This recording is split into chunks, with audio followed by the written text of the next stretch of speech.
This is a WWN Publishing Group recording. Copyright 2017, all rights reserved. Wild Pumpkin, a short story by Martha Sweeney from the Love Happens anthology. Read to you by the author. Chapter 8, Delilah. "Hey, Delilah," Mavis greets when I walk into the school gym. "Hey," I answer, nervously looking around for Lance. I hope he doesn't make it weird today for me after what happened the other night. "We weren't sure if you were coming since you were a little late," Benji states. "Yeah, I got tied up with my last client, which made me miss the bus," I explain.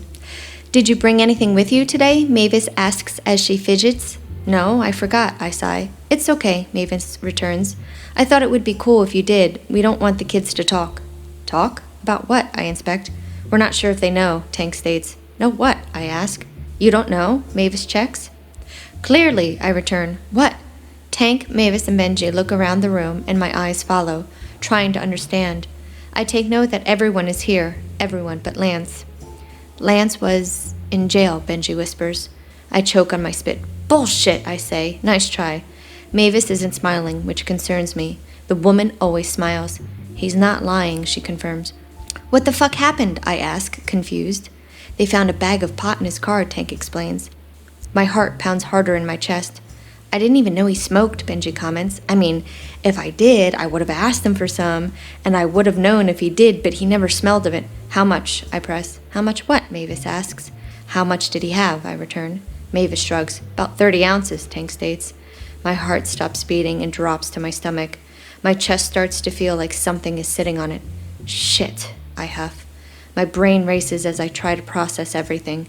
"I know, right?" Mavis comments. "I would never have guessed that he smoked." "He didn't," I reply as my eyes focus on a spot on the floor. "How do you know that?" she asks. "He was dealing it then," Benji states. "I knew it. I wish he'd told me. I would have bought the whole fucking thing from him." "Fuck," I sigh. I need to go."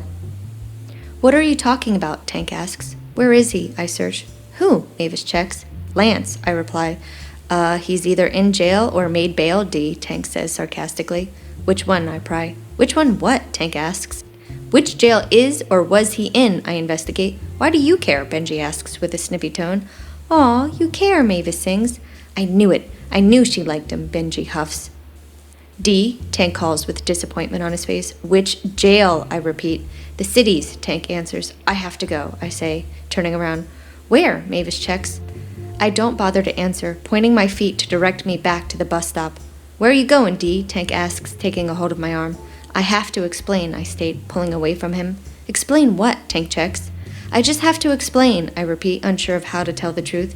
"You can't leave," Mavis interjects. "Mr. Hobbs won't let you." "Fuck Mr. Hobbs," I snap. There's suddenly not a single sound in the room. I look around and realize that I must have shouted my last statement. My head shakes as my heart continues to tell me that all of this is wrong. So wrong. I'm not sure how it happens, but moments later I find myself on the bus. The sun is still up, reminding me that there's still a chance to make things right. I've never been one to care, but I do now. I'm not sure why. The only other person I would do this for is Jolene. Jolene. I have to text her so she knows what's happening. I write, "I don't think I'll be home for dinner." Jolene responds, "Got another hot date?" I reply, "I wouldn't call it that." Jolene texts, "He is hot." I reply, "Yep, but I don't mean that." Jolene sends back 2 question marks. I text, "Something happened." Jolene replies, "Something good?" I write back, "No." Jolene asks, "What do you need?" I tell her, "To be ready when I call." Jolene replies, "Shit, I don't like the sound of this." I don't reply to Jolene as my mind is set on the one thing I need to do. When the bus lets me off at my stop, I have to walk several blocks to get to my final destination. The sun is just now setting on the horizon, letting me know that my fate has already been determined. I take a deep breath in and climb the stairs to the building. When I get inside, I head towards the officer behind the main desk. "I have information," I say. "What kind of information?" the woman inquires. "Information where I need to make a deal," I state. "We don't make deals, honey," she claims. "Cops always make deals," I state confidently.